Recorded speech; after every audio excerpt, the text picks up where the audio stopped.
2025 సంవత్సరం అక్టోబర్ నెల కన్యా రాశి ఫలితాలు.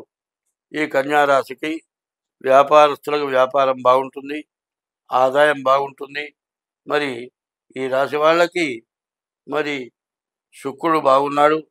మరి పంటలు బాగా పండుతాయి, వివాహం జరుగుతుంది, వ్యాపారం బాగుంటుంది, రాహు వల్ల రావాల్సిన ధనం వస్తుంది. మరి ఇప్పుడు బాగుండని గ్రహాలు ఏమిటో చూసుకుందాం. కుజుడు వల్ల అనారోగ్యాలు సమస్యలు బాగా ఎక్కువగా ఉంటాయి. దీన్ని ఆరోగ్యమే మహాభాగ్యం అన్నారు. అనారోగ్యం రాకుండా ఉండాలి.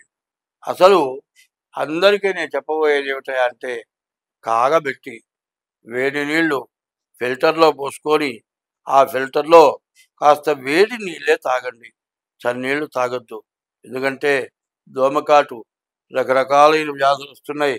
అవి వచ్చిన తర్వాత తగ్గాలి అంటే చికెన్ గున్యా వ్యాధి, నరాలు నిప్పులే, చేతులు ముడవలేరు, కాళ్ళు ముడవలేరు, తలకాయలు తిప్పలేరు.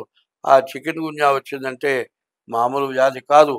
మరి ఈ నీటి కాలుష్యం వల్ల, దోమల వల్ల రకరకాలైన వ్యాధులు వస్తూ ఉన్నాయి. కాబట్టి ఈ కన్యారాశి వాళ్ళు వ్యాధిగ్రస్తులు కాకుండా ఉండాలి అనేటట్లయితే ముందుగా మీరు ఏమాత్రం అనుమానం వచ్చినా వెంటనే డాక్టర్ని సంప్రదించి రక్త పరీక్ష చేయించుకొని వ్యాధి నిర్మూలనకి ప్రయత్నం చేయటం చాలా మంచిది.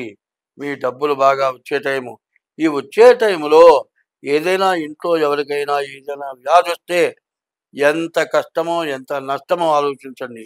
ఇంటి యజమాని అయినటువంటి వాడికి ఏదైనా వ్యాధి వచ్చి మంచంలో ఉండేటట్లయితే సంపాదన పోతుంది, ఖర్చు పెరుగుతుంది, రోగానికి మందులు ఎక్కువ అవుతాయి. ఇట్లాగే 3 సంవత్సరాల క్రితం దసరా రోజుల్లో అలంకారం, నా మనవడు గుళ్ళు అలంకారం చేస్తున్నాడు, వాడు సక్రమంగా చేశాడో లేదో దాన్ని సరిగ్గా చూద్దామని నేను గుళ్ళోకి వెళ్ళాను.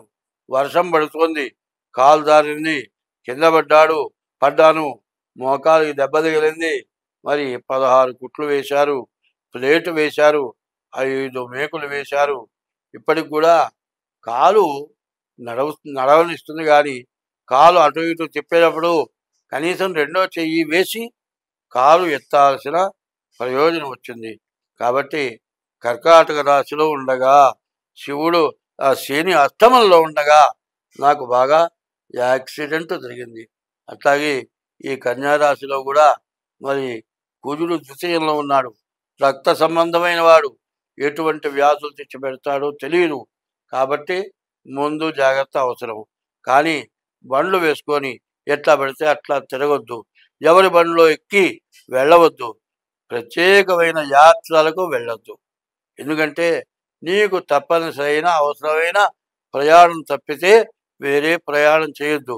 ఈ రోజుల్లో ఎట్లా ఉంటుందంటే, ఇంట్లో తిరుగుతుంటే కూడా కాలు జారి నడుములు ఇరిగిపోయి జీవితంలో లేచి కూర్చోలేని పరిస్థితి వచ్చిన వాళ్ళని నేను చూశా ఇట్లాంటి టైంలో. కాబట్టి ఈ దోషాల నుంచి నువ్వు తప్పించుకోవాలంటే ముందు మీ డేట్ ఆఫ్ బర్త్ ద్వారా మీ జాతకాన్ని చూపించుకోండి. ఈ జాతకాన్ని చూపించుకొని దోషాలు ఏమున్నాయో తెలుసుకోండి. తర్వాత ఇది ఎందుకు చెబుతున్నానంటే, ఎంత జాగ్రత్త పడ్డా అంత మంచిది.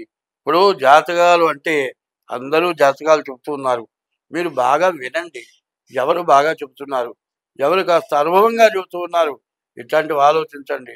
నన్నే అడగమని చెప్పట్లే, నేను సరిగ్గా చెప్పాను అని మీకు కానీ మీ పక్క వాళ్ళకి కానీ నమ్మకంగా ఉంటే నన్ను అడగండి, నేను జాతకం చెబుతా.